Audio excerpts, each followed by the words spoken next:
Yo, what's going on, everyone? Brian and Jim here with Drink a Beer and Play a Game, and welcome to our fourth podcast. We got an interesting topic today. Jim, why don't you start us off? Kotaku being blacklisted by Ubisoft and Bethesda, or at least claim to be.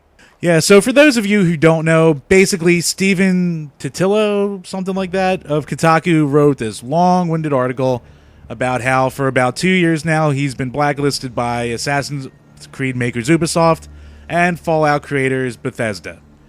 Basically, in Bethesda's case, they leaked some information about Fallout 4, and in Ubisoft's case, they released just saying that Assassin's Creed, I think Unity at the time, was even coming out. Which, honestly, we could have assumed anyway because these are yearly titles. But, whatever.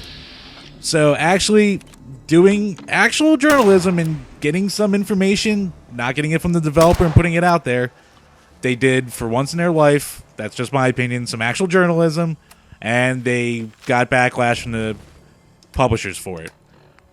Which, in my mind, look, publishers can do whatever the hell they want.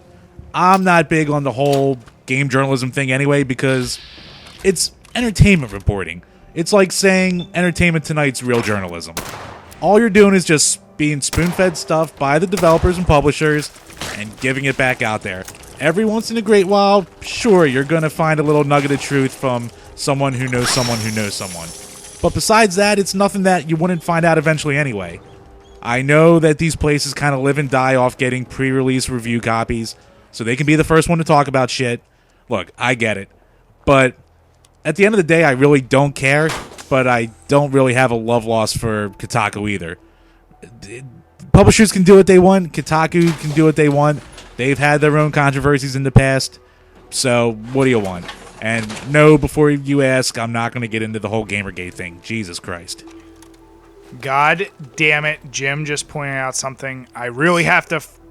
It just drives me crazy, the word journalist or reporter for video games. Number one, that is not a real thing. Jim mentioned, it's entertainment. It's all an objective view at some form of goddamn entertainment. What makes someone qualified? Do you actually go to school for this? Me and Jim, we run this site. We reviewed over 150 games. We're not professionals. We're just giving our goddamn opinions about video games. Doesn't give us any creative right over other people. Doesn't make our opinion more valid. I don't care if you've played every friggin' video game in the world. You're not more qualified or all of a sudden telling the truth about a game because at the end of the day, you have some form of personal bias. If they want to just give the stats of a game and give all the hardware ideas and what's offered, that's fine.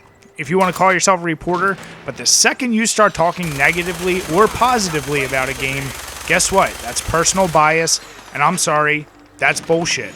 Maybe you're inspired because you're getting paid better by another developer and you want to put down someone. Maybe you're not getting paid enough, or maybe you're getting paid too much and you're going to blow sunshine all over a shitty game's ass.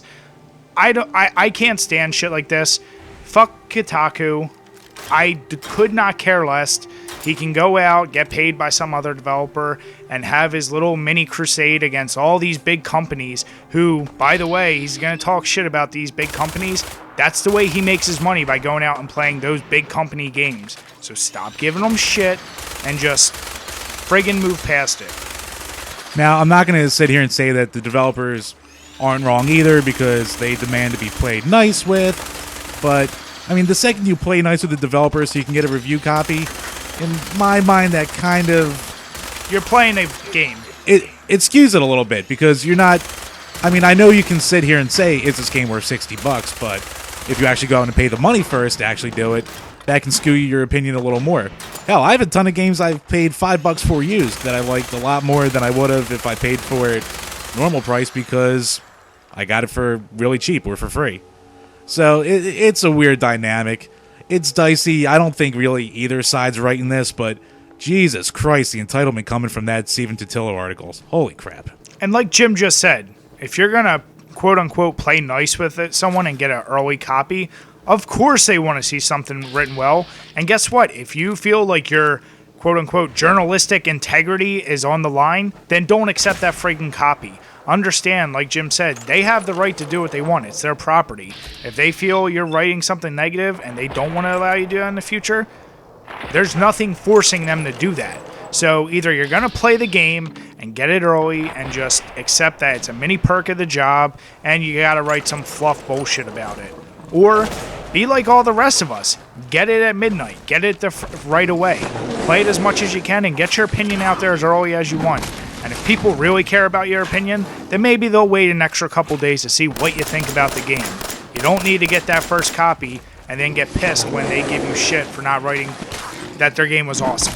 That's really all I'm going to say about that. Yeah, and one last thing I'm going to say is, if you're going to call yourself a credible game journalist, if you get blacklisted, don't go off on some crazy tirade about it just because, you know, they smacked your pee-pee, basically. You have guys on the internet and on YouTube like, say, Jim Sterling or the Total Biscuits of the world.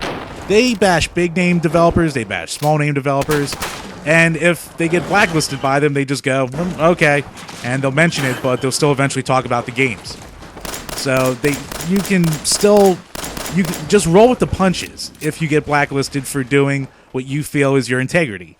Don't, go out there complaining because you feel like you should still get something anyway for essentially doing your job. Yeah. And I know I said it was the last thing I was going to say, but like Jim just said, I don't care if you're a large developer, small, they're actually putting effort to create something and put it out into the world. All you're doing is playing it for a couple hours and you're ripping it. So, of course, some of them are going to be a little more sensitive than others. And there's a lot of money on the line. But guess what? Just the act of you playing that freaking game, if your only job is to do a goddamn online article about these games, you should be thanking them that you have that kind of level of fucking comfort. Stop bitching about the stuff. If you get blacklisted, boo-hoo, go on to the next big company that you can bitch about. Unless it's Digital Homicide that does it, because fuck those guys. Anyway, that's all I got here. I want to thank you guys for tuning in. If you like it, let us know. We are by no means experts on this whole game journalism thing, but hell, it's our podcast, our opinions. As always, guys, cheers. Cheers.